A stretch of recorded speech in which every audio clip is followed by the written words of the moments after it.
ప్రతిపక్షాలకు అందిన బాండ్ల మాట ఏమిటి అని చెప్పేసి కేంద్ర మంత్రి అమిత్ షా అడుగుతా ఉన్నాడు.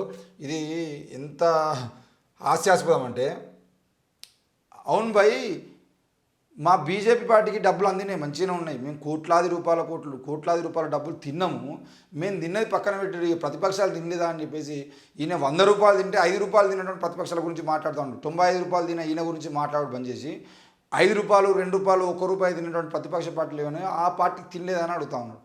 అంటే వీళ్ళు దినంగా ఎంగిలాకిళ్ళల్లో మిగిలిపోయినటువంటి బువ్వ ఉంటుంది, ఇస్తరాకులలో మిగిలిపోయినటువంటి బువ్వ తిన్నటువంటి వాళ్ళని మీరు కూడా తిన్నారు అని చెప్పేసి మాట్లాడుతున్నారు వీళ్ళు. చూడండి, ఎన్నికల బాండ్ల గురించి ప్రతిపక్షాలు చేస్తున్నటువంటి ఆరోపణలకు కేంద్ర హోంమంత్రి అమిత్ షా ఘాటుగా బదిలిచ్చారు. శుక్రవారం జాతీయ మీడియాకి ఇచ్చినటువంటి ప్రత్యేక ఇంటర్వ్యూలో మాట్లాడిన ఆయన, జాతీయ మీడియాకి ఇచ్చిన ప్రత్యేక ఇంటర్వ్యూ, అయ్యా వీళ్ళు ఇంటర్వ్యూలు ఇయ్యరు, మరి ఈసారి ఇంటర్వ్యూ ఎందుకు ఇచ్చారంటే ఎలక్షన్ మూమెంట్ కాబట్టి ఏదో ఒకటి మాట్లాడితే ఎంతో కొంత బయటపడతాము, మరి మీడియా ముందు పోకుండా 10 సంవత్సరాలుగా మీడియా ముందు పోకుండా సిగ్గు లేకుండా తిరుగుతున్న మనకు ఒక్కసారైనా మీడియా దగ్గరికి పోవాలని అనిపించి వీళ్ళు మీడియా దగ్గరికి వచ్చి, వీళ్ళు నిజానికి మీడియా ముందుకు రావాలంటే భయపడే వ్యక్తులలో నరేంద్ర మోడీ, అమిత్ షా ఉంటారనే విషయాన్ని కూడా మనం గుర్తుపెట్టుకోవాలి. ఇక మీడియా ముందుకు వచ్చి మాట్లాడినటువంటి ఇంటర్వ్యూలో ఆయన, ఎన్నికల బాండ్ల స్కీమ్ ప్రపంచంలో అతిపెద్ద దోపిడీ పథకం, ప్రధాని మోడీని అవినీతి ఛాంపియన్ అంటూ కాంగ్రెస్ అగ్రనేత రాహుల్ గాంధీ చేసిన వ్యాఖ్యలను ప్రస్తావించిన అమిత్ షా, ప్రతిపక్షాలు సైతం ఎన్నికల బాండ్ల స్కీమ్ ద్వారా విరాళాలను అందుకున్నాయి, మరి వాటిని కూడా దోపిడీగానే భావిస్తున్నారా అంటూ ప్రశ్నించారు. రాహుల్ గాంధీ ప్రజలకు సమాధానం చెప్పాలి, మా పార్టీపై ఎలాంటి అవినీతి ఆరోపణలు చేయడానికి లేని కారణంగానే వారు ఇలాంటి గందరగోళాన్ని సృష్టించాలని చూస్తున్నారు, వారి కుట్రలు ఫలించవని అమిత్ షా విమర్శించారు. కాగా ఈ ఏడాది ఫిబ్రవరిలో భారత అత్యున్నత న్యాయస్థానం ప్రజల సమాచార హక్కును ఉల్లంఘిస్తున్న ఎన్నికల బాండ్ల పథకాన్ని రద్దు చేసిన సంగతి తెలిసిందే. ఈ పథకం రాజ్యాంగ విరుద్ధమని, రాజకీయ పార్టీలు దాతల మధ్య క్విడ్ ప్రోకోకు దారి తీయవచ్చని సుప్రీంకోర్టు ప్రధాన న్యాయమూర్తి డివై చంద్రచూడ్ వ్యాఖ్యలు చేశారు. అయితే నరేంద్ర మోడీ, అమిత్ షా ఒక లాజిక్ను మర్చిపోతా ఉన్నారు.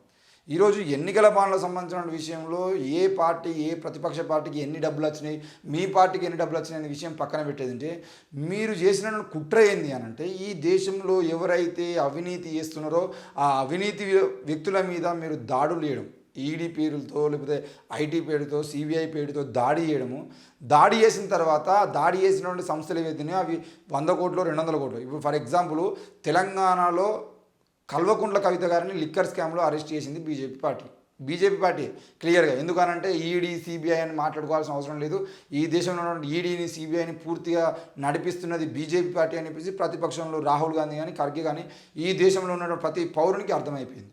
మరి కల్వకుంట్ల కవిత గారిని అరెస్ట్ చేసినటువంటి బీజేపీ పార్టీ ఈ కల్వకుంట్ల కవిత గారిని ఎట్లా అరెస్ట్ చేసింది అని అంటే, అరబిందో ఫార్మాకు సంబంధించిన ఒక వ్యక్తి ఈ కల్వకుంట్ల కవిత గారే మొత్తం చేసిరు అని చెప్పేసి చెప్పడం వల్ల ఆమెను అరెస్ట్ చేశారు. మరి 100 కోట్ల రూపాయల స్కామ్లో 30 కోట్ల రూపాయలు ఎన్నికల బాండ్ల ద్వారా ఈరోజు అదే అరవిందో ఫార్మా బీజేపీ పార్టీకి ఈరోజు ఇది ఎలక్షన్ బాండ్ల రూపంలో ఎలక్టోరల్ బాండ్లను కట్టడం జరిగింది.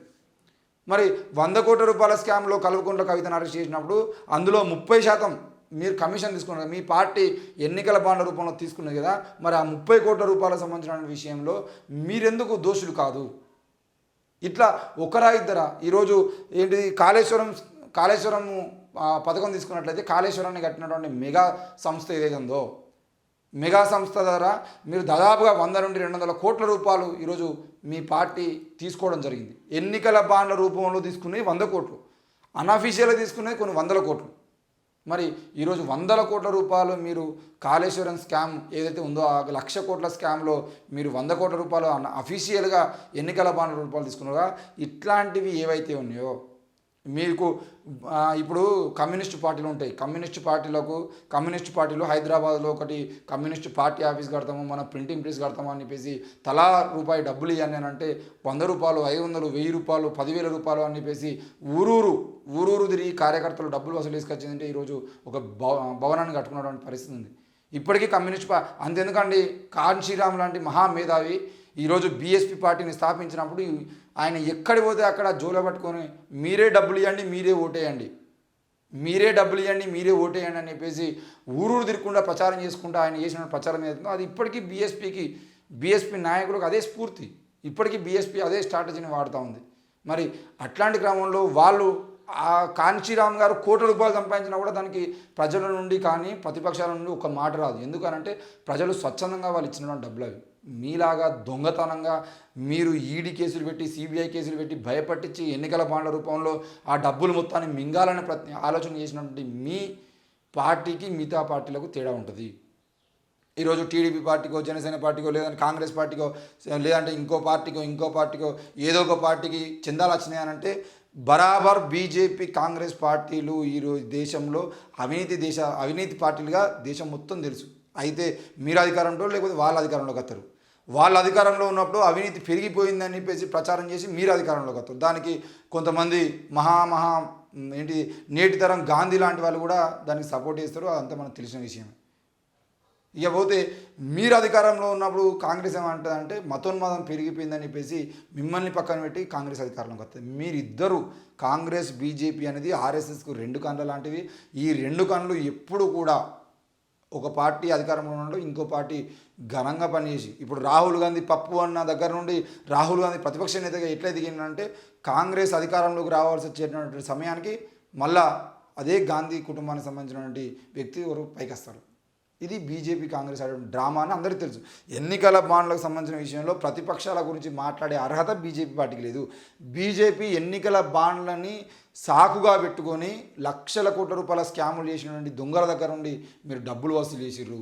ఆ డబ్బులు వసూలు చేయడాన్ని మీరు సమర్థించుకుంటే మీ అంత నీచులు నికృష్టులు ఇంకోరు ఉండరన్న విషయాన్ని కూడా మీరు అర్థం చేసుకోవాలి.